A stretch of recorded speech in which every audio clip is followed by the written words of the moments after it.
British Columbia Canada के कैमलूप शहर के पूर्व कैमलूप्स इंडियन रेजिडेंशियल स्कूल में 215 बच्चों की अचिन्हित कब्रें खोजी गई हैं। ग्राउंड पेनिट्रेटिंग रेडार अर्थात जमीन में घुसने वाले एक रेडार की मदद से शवों की खोज की गई है। कुछ शव 3 साल से कम उम्र के बच्चों के थे। आज का ये वीडियो इसी दिल दहलाने वाली घटना से जुड़ा है। आइए जानते हैं ऐसा क्या हुआ था इंडियन कैमलूप्स रेजिडेंशियल स्कूल में जो इतने बड़े स्तर पर यह गुमनाम लाशें वहां से मिल रही हैं और ना जाने कितने और शव उस जगह हो सकते हैं। कैमलूप स्कूल सन 1890 से 1970 के दशक के अंत तक संचालित था और कभी कनाडा का सबसे बड़ा रेजिडेंशियल स्कूल था जिसमें 500 से अधिक छात्र रहा करते थे। लगभग 20 साल पहले कैमलूप स्कूल में अवशेष खोजने का प्रयास शुरू हुआ।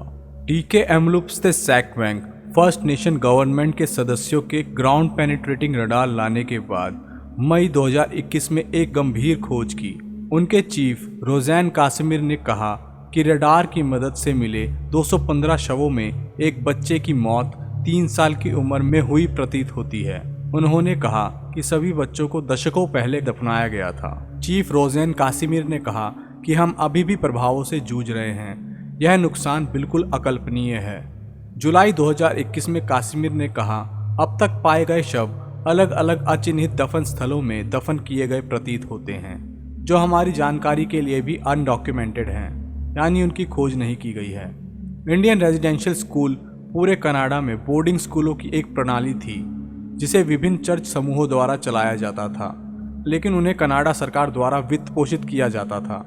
उनका उद्देश्य कनाडाई आदिवासियों विशेषकर भारतीय मूल के युवाओं को यूरोपीय संस्कृति और समाज में आत्मसात करना था, यानी उन्हें अपनी संस्कृति और धर्म में परिवर्तित करने के लिए मजबूर करना था।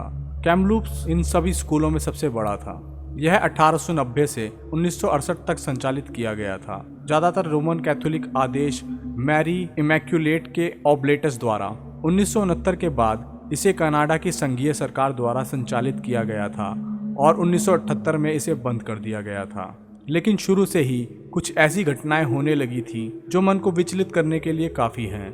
अधिक अविकसित क्षेत्रों में पश्चिमी जीवन शैली और शिक्षा का परिचय देना गलत नहीं था, लेकिन रेजिडेंशियल स्कूल ऐसा करने का तरीका नहीं थे। सरकारी एजेंटों ने बच्चों को उनके घर से निकालकर स्कूल में भेज दिया। स्कूल ने अभिभावकों को अपने बच्चों से मिलने से मना कर दिया। इसे सामान्य परिस्थितियों में अपहरण माना जाएगा। यह अनुमान है कि सन 1883 और 1996 के बीच 1.5 लाख बच्चों को उनके परिवारों से लिया गया था।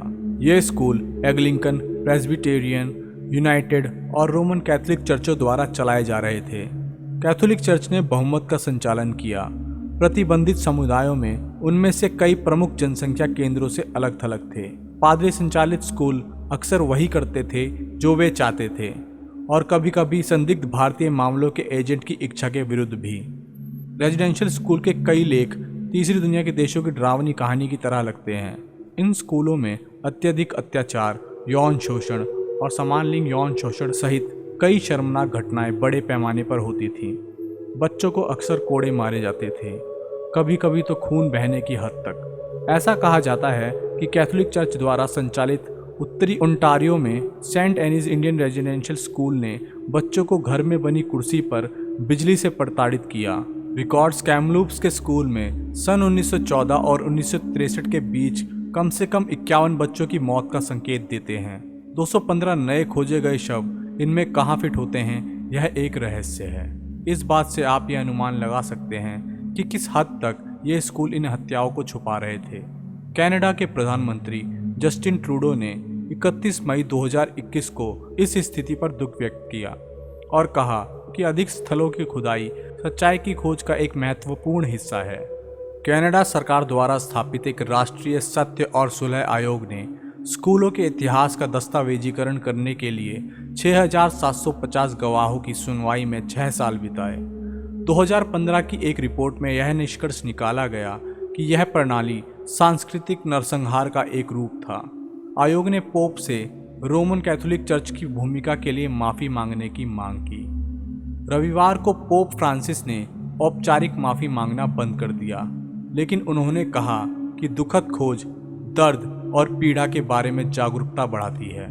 कुछ पूर्व छात्रों ने आयोग के सामने गवाही दी कि स्कूल के पुजारियों ने स्वदेशी छात्रों के साथ शिशुओं को जन्म दिया था और बच्चों को उनकी युवा माताओं से दूर ले जाया गया और मार दिया गया।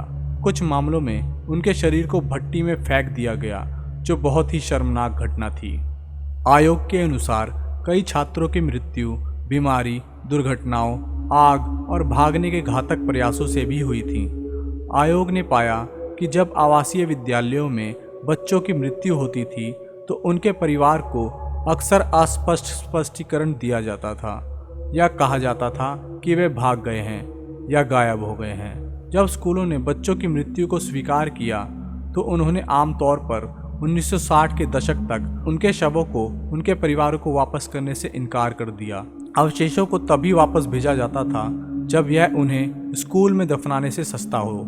आयोग ने अपनी रिपोर्ट में अनुमान लगाया कि आवासीय विद्यालयों में कम से कम 4100 छात्र मारे गए थे या लापता हो गए थे और उनसे मांग की कि सरकार उन सभी बच्चों के लिए जिम्मेदार है।